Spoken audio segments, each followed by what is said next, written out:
काल बातमी अशी आली आहे की स्वतः अजित पवार कुटुंबियांना सुद्धा हे वाटतं आहे की अजितदादांचा अपघात नसून तो घातपात आहे. काही लोकांना दादा अडचणीचे वाटायला लागले होते असं त्यांचं सुद्धा म्हणणं. मग त्यांनी या विषयासाठी जरा जास्त ताकद लावणं फार महत्त्वाचं आहे. ते सत्तेत आहेत, आम्ही विरोधात आहोत. आम्ही आमच्या परीने त्या ठिकाणी लढतोय. अख्खा महाराष्ट्र मीडियापासून ते सामान्य कार्यकर्त्यांपर्यंत ज्यांचं राजकारणाशी काही घेणं देणं नाही असे सुद्धा अनेक नागरिक हे दादांच्या बाजूने आवाज उठवत आहेत की दादांना न्याय मिळाला पाहिजे. मग याच्यात त्या पार्टीचे जे प्रमुख आहेत आणि ते परिवारातले एक आहेत, त्यांनी अजून जास्त ताकद लावली तर मला असं वाटतं की नक्कीच आपल्याला अजितदादांना न्याय देता येईल. पण साधा FIR जर महाराष्ट्रात होत नसेल, घाटकोपरला जो काही 2019ला ॲक्सिडेंट झाला त्या ॲक्सिडेंटमध्ये म्हणजे विमानाचाच ॲक्सिडेंट झाला होता, तिथं किरीट सोमय्या गेल्यानंतर FIR घेतला गेला. त्या FIRमध्ये आणि या FIRमध्ये काहीच फरक नाही. पण अजितदादांचा FIR या महाराष्ट्रामध्ये इथं असणाऱ्या पोलीस प्रशासन जर तिथं घेत नसेल तर मग ह्याला काय आपण म्हणणार.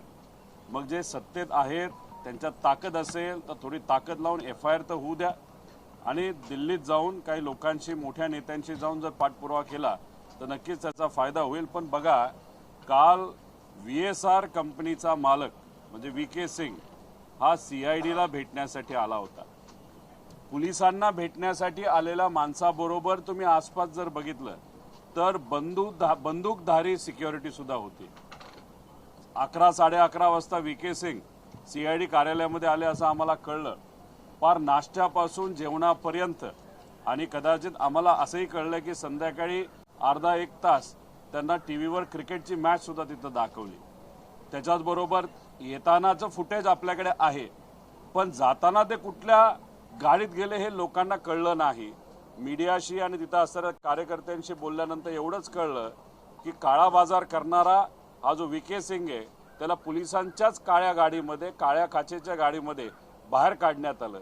म्हणजे एवढी VIP ट्रीटमेंट तुम्ही एका क्रिमिनल इन्व्हेस्टिगेशनमध्ये असणाऱ्या प्रमुख जो कोणी क्रिमिनल या अंगाने आपण त्या व्यक्तीकडे बघत आहात त्याला जर तुम्ही VIP ट्रीटमेंट देत असाल तर हे म्हणजे फारच दुःख करणारं आहे. आज संध्याकाळी 4 वाजता मी CIDला जाणारे माझ्याकडे जे काही कागदपत्र नवीन आलेले आहेत मी त्यांना ती देईलच. पण त्याच्याचबरोबर त्यांनी आम्हाला सांगितलं होतं AIBचा रिपोर्ट हा आल्यानंतर आम्ही FIR करू. मग आज जाऊन आम्ही त्यांना विचारणार आहोत की तुम्ही FIR करणार आहात का. तसं बघितलं तर लिगली ते FIR केलं पाहिजे. पण बघूया, त्यामुळे सत्तेत असणारे, दादांबरोबर काम करणारे, दादांच्या फार जवळचे असणाऱ्या सर्व लोकांना मला एवढं सांगायचं, तुम्ही सत्तेत असताना सुद्धा इन्व्हेस्टिगेशन ज्या दिशेने जायला पाहिजे, ज्या ताकदीने इन्व्हेस्टिगेशन व्हायला पाहिजे, पारदर्शक पद्धतीने व्हायला पाहिजे, FIR त्या ठिकाणी घेतला गेला पाहिजे. दुर्दैवाने त्या गोष्टी होत नाहीत. याच्यावरच समजून घ्या, सत्तेत असून सुद्धा काही प्रमाणात तुम्हाला अजितदादांना न्याय देता येत नाही. त्यामुळे कृपा करून तुमचीही ताकद, तुमच्या सत्तेचा वापर करून कुठंतरी या इन्व्हेस्टिगेशनला दिशा देण्यासाठी प्रामाणिकपणे प्रयत्न करा. एवढीच विनंती त्या लोकांना मी त्या ठिकाणी करतो. आहे हे समजायला वेळ का लागला? संशय आहे हे समजायला वेळ का लागला? नाही, तो त्यांना विचारलं पाहिजे, त्यांना त्या ठिकाणी उशीर का लागला. आता ठीक आहे, आम्ही आमच्या लेवलवर तिथं लढतोय. आमचं फक्त एवढंच, जेवढा उशीर केला जाईल तेवढे कागदपत्र हे रंगवले जातील हे आम्ही सुरुवातीपासून तिथं सांगतोय. म्हणूनच तुम्ही जर बघितलं तर महिना, आता 1.5 महिना होईल काही दिवसानंतर, तरी सुद्धा त्या VK सिंगला नाही तर त्याच्याकडे असणारे कागदपत्र अजून सुद्धा ताब्यात घेतले नाहीत. आणि मग त्या अनुषंगाने कुठंतरी हे इन्व्हेस्टिगेशन मॅनेज केलं जातंय, काही लोकांना वाचवलं जातंय असं आपल्याला म्हणावं लागेल. सुरुवातीपासून आम्ही म्हणतोय की ह्याच्या मागे काहीतरी कॉन्स्पिरसी आहे, पण कॉन्स्पिरसी आहे असं बोलून सुद्धा, बरेच पुरावे देऊन सुद्धा इन्व्हेस्टिगेशन काही योग्य दिशेने गेलं नाही. CBIकडे प्रस्ताव पाठवलाय असं म्हणतात. सुशांत सिंगच्या बाबतीत तिथे बिहारच्या मुख्यमंत्र्यांनी प्रस्ताव पाठवल्यानंतर 2 दिवसामध्ये प्रस्ताव हा CBIने स्वीकारला आणि महाराष्ट्रातला मराठी नेता दुर्दैवी मृत्यू त्या ठिकाणी ॲक्सिडेंटमध्ये होऊन सुद्धा CBIकडे हा प्रस्ताव पाठवून सुद्धा 22 दिवस झाले तरी प्रस्ताव तिथे स्वीकारला जात नाही. हे का, हे प्रश्न लोकांना पडलेत, पण सत्तेत असणाऱ्या लोकांना सुद्धा हे पडले असावेत मला असं वाटतं. त्यामुळे कसा ज्या पद्धतीने पाठपुरावा करता येईल तो करावा, व कृपा करून न्याय द्यावा एवढीच विनंती तिथं करतो. काल पोलिसांच्याच गाडीमधून नेण्यात आलं अशी माहिती कळते. त्यामुळे राजकीय दबाव आहे का CID वर सुद्धा असं तुम्हाला वाटतं? मी सुरुवातीपासून सांगतो VK सिंगला वाचवलं जातंय. आता याच्यामध्ये 2023ला एकनाथ शिंदे साहेबांचं विमान जे महाराष्ट्रातून म्हणजे मुंबईतून ते उडालं, बहारेनला गेलं, बहारेनवरनं मी इराण आणि इराकचं काय गोष्टी सांगितल्या, तिथेही VK सिंगचंच विमान होतं आणि ते एक फार मोठा गोंधळ त्या ठिकाणी तिथं झाला होता.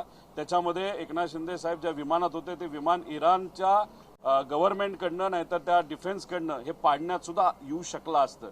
मग आता मराठी नाही तर महाराष्ट्राचा एखाद्या VIPला तशी परिस्थिती नाही तर त्या सिच्युएशनमध्ये टाकलं जात असेल तरी VK सिंगला वाचवलं जातं.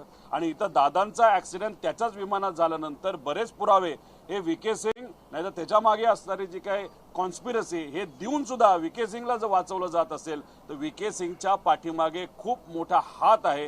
हे सुरुवातीपासून आम्ही सांगत आहोत. अनेक मोठ्या नेत्यांची नाहीतर त्यांच्या जवळच्या व्यक्तींची विमानं VK सिंग स्वतःच्या कंपनीच्या माध्यमातून उडवतो. बऱ्याच लोकांचा पैसा VK सिंगच्या कंपनीमध्ये असला असल्यामुळे त्याचे पुरावे आम्ही दिले असल्यामुळे VK सिंगला वाचवलं जातं. पण या चिरकुट माणसाला वाचवण्याच्या नादामध्ये अजितदादांचा जो काही घातपात नाही तर घात झाला नाही तर ऍक्सिडेंट झाला, अजितदादांना मात्र त्या ठिकाणी न्याय देता येत नाही. ही फार दुर्दैवी गोष्ट आहे. विमानं जी आहेत ती ग्राउंड केली गेली पाहिजे अशी सुद्धा मागणी अजित पवार कुटुंबियांच्या वतीनं करण्यात आल्याचं कळतं. केवळ 4 विमानं जी ग्राउंड करण्यात आलेली आहेत तेवढ्यावर भागणार नाही. इतर विमानांचा वापर अजूनही महाराष्ट्रातील VIP करतायत असं दिसून येतं. मी तीच भूमिका मांडतोय, जयली सुद्धा तीच भूमिका मांडली. त्याचं कारण असं आहे की दादांच्या बाबतीत जे घडलं ते दुसऱ्या नेत्यांच्या बाबतीत घडू नये. त्याच्याबरोबर दुर्दैवी गोष्ट एवढीच की आम्ही VSRच्या विरोधात लढतोय आणि तिथं सुनित्रा काकींचं जे काय ऑफिस आहे, जे कार्यालय, जे अधिकारी आहेत त्यांना एवढं कळत नाही की नाशिकला जाताना ज्या विमानातून त्या चालल्या होत्या ते सुद्धा VSRचंच होतं. त्यामुळे या बाबतीत कुठेतरी काळजी घेणं फार महत्त्वाचं आहे. जर लेअर जेटच्या बाबतीत नाहीतर जे काही ॲक्सिडेंट झालेलं अजितदादांचं विमान असेल, 23ला झालेलं ॲक्सिडेंट असेल आणि याच्या आधी काही गोष्टी इथं घडल्या होत्या, ह्याच्यामध्ये जर VSR हे इन्व्हॉल्ड असेल तर मग एका विमानाच्या बाबतीत जर काम चुकारपणा ते करत असतील तर मग दुसऱ्या विमानाच्या बाबतीत सुद्धा काम चुकारपणा करू शकतील. नाही तर मग असं कोणातरी सांगायचा प्रयत्न आहे का की अजितदादांच्याच विमानामध्ये काम चुकारपणा केला, तो माहिती होता, मग त्याच्या मागे काहीतरी एक कॉन्स्पिरसी होती, त्याच्या मागे घात करण्याचं कुठेतरी प्लॅनिंग झालं होतं म्हणून दादांच्या बाबतीतच ते विमान वापरलं गेलं. दुर्दैवाने दादांच्या बाबतीत तो ऍक्सिडेंट झाला. ही गोष्ट काही लोकांना माहिती असल्यामुळे त्यांच्या मनामध्ये असेल की नाही दादांच्या विमानामध्ये मुद्दामूनच ते आपण क्रॅश केलं, बाकीचे विमानं हे क्रॅश होणार नाहीत VSRची म्हणून हे बाकीचे नेते VSRचं विमान वापरतात का? मग कुठेतरी आतली एखादी गोष्ट या नेत्यांना लोकांना माहीत आहे का असा प्रश्न साहजिकच त्या ठिकाणी निर्माण होतो. त्यामुळे जर दादांच्या विमानाच्या बाबतीत जर ऍक्सिडेंट झाला असेल आणि त्यात काही नॉन कम्प्लायन्सेस असतील हे DGCRच म्हणतंय तर मग त्या बाबतीत बाकी विमानामध्ये सुद्धा नॉन कम्प्लायन्स असू शकतो आणि ऍक्सिडेंट होऊ शकतो. त्या बाबतीत काळजी घ्यावी.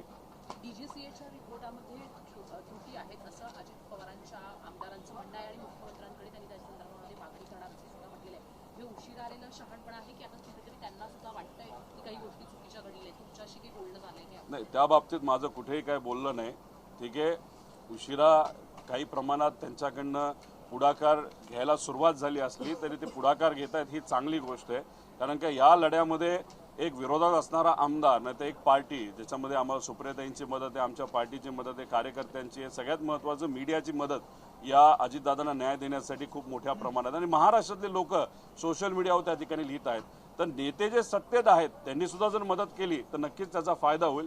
उशिरा का काय तो त्यांचा विषय, पण आता तरी मदत करून FIR होणं, FIR का व्हावं कारण का त्या दिशेने आपल्याला ते इन्व्हेस्टिगेशन तिथं नेता येईल, काही डॉक्युमेंट्स आपल्याला मिळतील आणि त्या डॉक्युमेंटचा अभ्यास करून नक्कीच काय खरं घडलं हे आपल्याला तिथं कळू शकतं. रोहित पवारजी, खरं तर अजित पवारांचा हा विमान अपघात जरी असला तरी काही लोकांकडनं असा संशय व्यक्त केला जातोय की हा सुनियोजित मर्डर आहे म्हणून. या सगळ्या संदर्भात सातत्यानं वाच्यता पण होते.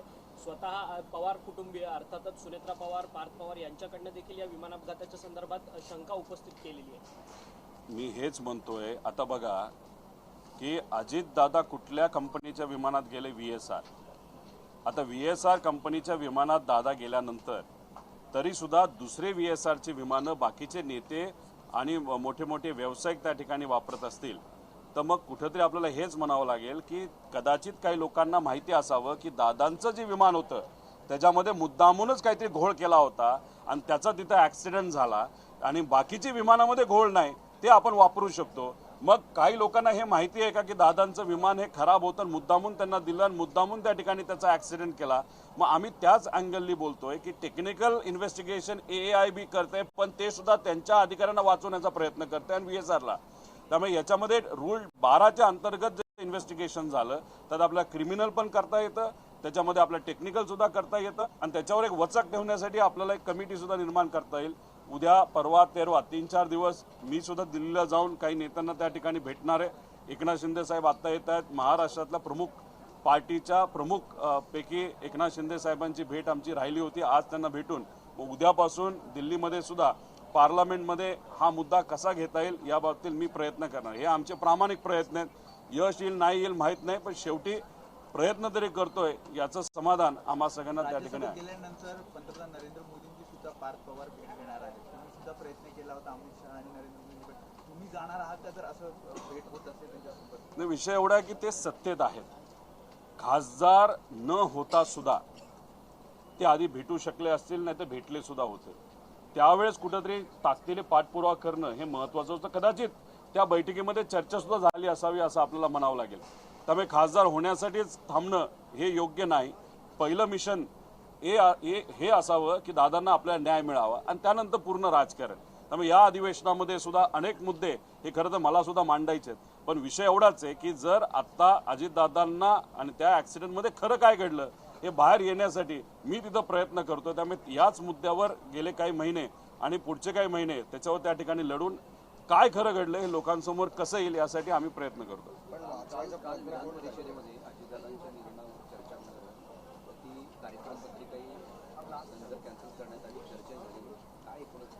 नाही, त्याच्यावर जास्त मी काय बोलणार नाही, पण असं कळतं की सोमवार मंगळवारी त्या बाबतीत चर्चा होईल.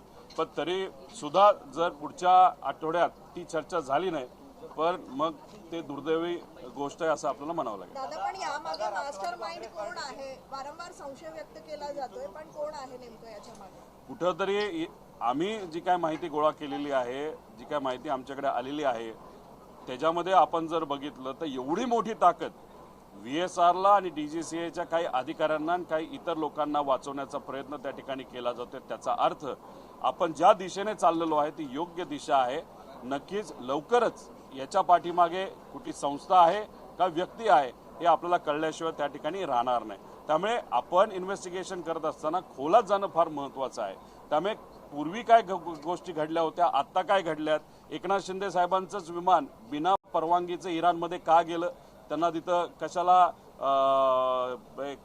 त्या डिफेन्सली काय इन्स्ट्रक्शन दिल्या होत्या याचंही इन्व्हेस्टिगेशन होणं महत्त्वाचं आहे. कारण एकनाथ शिंदे साहेब त्यावेळेस मुख्यमंत्री महाराष्ट्राचे होते, मराठी माणूस, आणि दादांच्या बाबतीत सुद्धा त्याच कंपनीच्या माध्यमातून ही घटना घडते. त्यामुळे या दोन्ही घटनेला कुठं काही लिंकिंग आहे का? त्यामुळे क्रिमिनल इन्व्हेस्टिगेशन करत असताना वेगळ्या अँगल त्याच्यामध्ये घेणं महत्त्वाचं आहे. पण दुर्दैव असं क्रिमिनल इन्व्हेस्टिगेशन अजूनपर्यंत सुरू झाली नाही. पण तुम्ही आणि आपण सर्वजण जो लढा लढतोय त्याचे जे प्रेशर येते म्हणून VK सिंगला कुठेतरी बोलावलं जातं. पण दुर्दैव असं VK सिंगला बोलून VIP ट्रीटमेंट दिली जाते.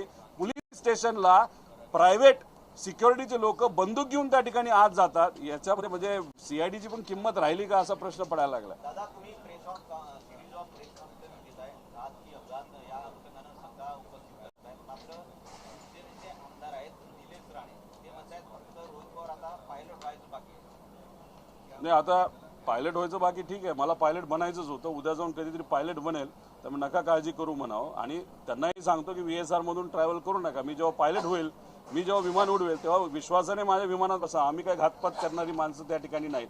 पण त्यांनाच एक सांगायचं आहे की घातपात करणाऱ्या लोकांपासून त्यांनी तरी त्या ठिकाणी सांभाळून राहावं एवढं त्या ठिकाणी सांगतो. कल VK सिंह की इंक्वायरी हुई CID द्वारा और आप दोहरा रहे हो कि उनको किसी तरह की VIP ट्रीटमेंट दी गई, क्या उन्हें स्पेशल ट्रीटमेंट दी गई? देखो VK सिंह सुबह 11 साढ़े 11 बजे CID के जो मुख्यालय पुणे में है वहाँ पे वो आए थे. उसके बाद हमको जो पता चला कि इंक्वायरी या उनके साथ बातचीत बहुत कम टाइम तक हुई, लेकिन उनको वहाँ पे 8 घंटा रखा गया। उस 8 घंटे में उनको चाय दी, कॉफ़ी दी, बिस्किट दी, खाना दी, शाम को तो इंडिया वर्सेस इंग्लैंड की मैच भी दिखाई। अभी वो आते वक्त खुद के प्राइवेट गाड़ी में आए, लेकिन सीआईडी के ऑफिस में आते वक्त प्राइवेट सिक्योरिटी वो लेके आए थे जिनके पास गन्स भी थे। अभी सीआईडी के पास आप आ रहे हो, इन्वेस्टिगेशन वहाँ पे चल रहा है, वहाँ पे आप सिक्योरिटी लेके अगर आ रहे हो और वो परमिशन वहाँ पे मीडिया को आने की परमिशन नहीं है सीआईडी में, लेकिन आर्म्ड जो प्राइवेट सिक्योरिटी उनको वहाँ पे परमिशन वहाँ पे दी। उसी के साथ आते वक्त वीके से हम सबको दिखे, जाते वक्त दिखे नहीं। उसका कारण है कि पुलिस की जो गाड़ी थी ब्लैक कलर की, उसके ग्लासेस थे, उसमें उनको बाहर निकाला गया, ऐसे वहाँ पे कहा जाता है। अभी मीडिया से वीके सिंह क्यों डरता है, मीडिया से क्यों नहीं बात करना चाहता, और 8 घंटा आप उसको बिठाने के बाद थोड़े बहुत चर्चा वहाँ पे हुई, उसके बाद उसको क्या मतलब वहाँ पे क्या चर्चा है वो भी देखने की वहाँ पे जरूरत है। मैं खुद आज 4 बजे सीआईडी का मुख्यालय पुणे में वहाँ पे जा रहा हूँ। मेरे पास जो डॉक्यूमेंट्स आई है वो वहाँ पे हमको सबमिट करनी है, जो भी नए चीज़ें मेरे पास वो आई है, और मैं वहाँ पे सीआईडी को जाके पूछने वाला हूँ कि आपने बोला था कि एआईबी का रिपोर्ट पहला आने दो, उसके बाद हम एफआईआर करेंगे। अभी रिपोर्ट आके 5 दिन हो गया, अभी हमारी अपेक्षा है कि आज हम वहाँ पे जाने के बाद एफआईआर वहाँ पे ली जाएगी। पॉलिटिकल प्रेशर किसके द्वारा डाला जा रहा है? मैंने अगर आप देखें तो बहुत सारे प्रेजेंटेशन के माध्यम से जो सत्ता में पार्टियां हैं, जैसे कि टीडीपी पार्टी है, उनका लिंकिंग आप सबके सामने हमने लाया था। बीजेपी के कुछ इंडस्ट्रियलिस्ट है, उनका लिंकिंग लाया था। कुछ एमएलए एमपी से है, बहुत पैसे वाले बीजेपी के एमएलए, उनका वहाँ पे लिंकिंग लाया था। उसी के साथ कोलकाता के जो खोखला कंपनियां हैं, जो जिसको खोखा कंपनी बोलते हैं, उसके माध्यम से 850 करोड़ कैसे लाए, और वो 850 करोड़ से 80 करोड़ वीएसआर में कैसे गए, वो भी प्रूफ हमने वहाँ पे दिया। मतलब यहाँ पे बहुत बड़ा पैसा और बहुत बड़ी पावर ये वीएसआर कंपनी के पीछे है, और इसके पीछे ये जो लोग हैं वो शायद प्रेशर ला रहे कि अजीत दादा को वहाँ पे न्याय न दिया जाए या इन्वेस्टिगेशन प्रॉपर्ली नहीं किया जाए, वीएसआर को बचाया जाए, जिसके कारण ये जो नेता है वो बचेंगे, और दूसरी बात जिनका पैसा इस कंपनी में वो भी बचेगा। मतलब पैसे को ज़्यादा महत्व वहाँ पे दिया जा रहा है, क्रिमिनल एंगल से कोई भी इन्वेस्टिगेशन वहाँ पे नहीं हो रही। और उसी के साथ मैं आपको यही बता रहा हूँ कि वीएसआर ये जो कंपनी इतनी खराब कंपनी है कि महाराष्ट्र का अगर उदाहरण दे, वो भी पॉलिटिकल उदाहरण दे, तो 2023 में एकनाथ शिंदे साहब जब ट्रैवल कर रहे थे टूवर्ड दावोस, तो बहरीन में उनका प्लेन रिफ्यूलिंग के लिए रुका था। उसके बाद ईरान में जब गया, तब ईरान के डिफेंस के लोगों ने उनको वहाँ पे इंस्ट्रक्शंस दिए थे, अगर आप 5 मिनट में वापस नहीं गए तो हमको शूट डाउन करना पड़ेगा प्लेन। मतलब वीएसआर तब भी था, एकनाथ शिंदे तब मुख्यमंत्री थे, महाराष्ट्र के बहुत बड़े नेता थे, और फिर आज दादा के साथ जो हुआ वो भी बड़े नेता थे, उप मुख्यमंत्री थे।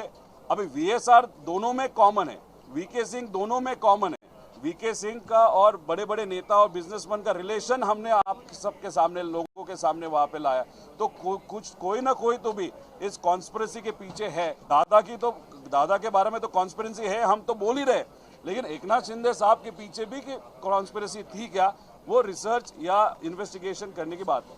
दोन एक छोटे से प्रश्न आहेत. एक तर अजितदादा गेले त्या दिवशी 75 फायली अल्पसंख्याक विभागानं त्यांना अल्पसंख्याक दर्जा दिलेला होता. तो एक विषय चौकशीचा विषय सुरू आहे, परंतु आता अशी माहिती मिळते की 20 शाळा ज्या आहेत त्यांचा अल्पसंख्याक दर्जा काढून घेण्यात आला. नाही, काढून घ्यायचा असेल तर सगळ्यांचाच घेतला पाहिजे, फक्त तुम्ही काहींचा घेता काहींचा घेत नाही, मग त्याच्या मागे काय आहे हे सुद्धा आपल्याला बघावं लागेल. आणि सुनित्रा काकींनी जर सांगितलं असेल की नाही ह्यात इन्व्हेस्टिगेशन झालं पाहिजे, तर इन्व्हेस्टिगेशन होऊच तर मग ही फाईल तशीच ठेवणं महत्त्वाचं आहे. त्यात सिलेक्टिव्ह जर काही केलं असेल तर ते सुद्धा कुठेतरी बघण्याची जरूरत आहे. दुसरा एक मुद्दा की आज अर्थसंकल्प मांडला जात आहे. अजित पवार हे अर्थमंत्री होते. आजचा हा जो अर्थसंकल्प आहे बऱ्यापैकी जवळपास 80 ते 90% त्यांनी स्वतः तयार केलेला होता, आणि आज मात्र मांडण्यासाठीचे रस्ते. अजितदादा अर्थमंत्री असताना सर्वाधिक निधी तुम्हाला जामखेड मतदारसंघात महाविकास आघाडी असताना त्यांनी नक्कीच त्यावेळेस तिथं मला सपोर्ट केला, पण नंतर आपण बघितलं तर महायुतीचा जो काही धर्म होता त्यांनी तिथं पाळला. त्यानंतर मला त्यांनी निधी दिला नाही, पण जेव्हा केव्हा आम्ही त्यांना भेटायचो, काही अडचण असेल तर ती अडचण सोडवण्यासाठी प्रामाणिक प्रयत्न त्या ठिकाणी करायचा. राहिला प्रश्न बजेट मांडण्याचा, अजून 2 वेळा जर बजेट दादांनी तिथं मांडलं असतं तर या महाराष्ट्रामध्ये सगळ्यात जास्त वेळा बजेट मांडणारा कोण नेता होता तर अजितदादांचं नाव त्याच्यामध्ये घेतलं गेलं असतं. ही दुर्दैवी घटना जर घडली नसती तर नक्कीच दादा यावेळेस सुद्धा त्यांनी मांडलं असतं, पुढच्या वेळेस त्यांनी मांडलं असतं आणि या राज्यातलं एक मानाचं पद नाही तर मानाचं जी गोष्ट आहे की अर्थसंकल्प सगळ्यात जास्त मांडणारा एक नेता म्हणून त्यांचं नाव घेतलं जातं, हे आज होणार नाही याचं दुःख नक्कीच आहे. आणि दादा मांडत असताना फायनान्शियली सुद्धा ते फार स्ट्रिक्ट असायचे की राज्याला कुठं अडचण आली नाही पाहिजे, उगाच एखादी योजना आणायची म्हणून आणणं हे योग्य नाही, त्याच्या मागे जर प्रोव्हिजन असेल तरच ती योजना आणणं तिथं महत्त्वाचं आहे. त्यामुळे कुठंतरी एक शिस्त असायची. आता या बजेटमध्ये आज जे बजेट मांडलं जाणार आहे त्याच्यामध्ये शिस्त आहे का हे आपण बघूया. पण आम्हाला ज्या काही गोष्टी कळलेल्या आहेत त्याच्यामध्ये ठोक तरतूद वर जास्त लक्ष दिलं जाणार आहे. ठोक तरतूद कधी दिली जाते तर आज त्याच्याबद्दल म्हणजे एखादा प्रोजेक्ट हा डिक्लेअर केला जात नाही, ठोकच्या अंतर्गत त्या विभागाला पैसे दिले जातात आणि मग पुढचे 6 महिने 7 महिने त्या ठोक तरतुदीचा वापर तिथं केला जातो. ठोक तरतुदीचा वापर कधी केला जातो? काही आमदारांना आपलंसं करायचं असेल तर, नाहीतर काही लोकांना सांगून नाही तुला निधी देतो तू आमच्याबरोबर बस बोल हे. त्यामुळे आमची एवढीच विनंती आहे की हे जे काही बजेट आहे ते या महाराष्ट्राच्या हितासाठी असावं. हे बजेट असं नसू की ठोक तरतुदी केल्यात आणि मग या पार्टीच्या आमदारांना जवळ करण्यासाठी एवढे पैसे, मग या पार्टीच्या आमदारांना जवळ करण्यासाठी तेवढे पैसे. त्यामुळे महाराष्ट्राच्या हितासाठी हे बजेट असेल असं बघूया. पण बजेट एकदा प्रेझेंट होऊ द्या आज, मग त्यानंतर नक्कीच या विषयामध्ये आम्ही डिटेलमध्ये जाऊन बोलू.